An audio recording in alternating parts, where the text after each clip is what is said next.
Құрметті Руслан аға және барша қазақ халқы, менің анам ешқандай да жынды емес.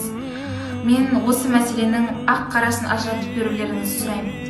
Бұл Құралай есімді 18 жасар қарындасымыз. Кәмелетке толмаған 4 бауыры бар. Құралайдың айтуынша оның анасын мүлікке таласқан нағашы тәтесі жындыханаға жатқызған. Апаларым бір түннің ішінде 2 адамның показаниясымен, олар әрине жалған. Сол показаниямен 8 ер адам келіп больницаға, яғни жындыханаға жатқызып тастады.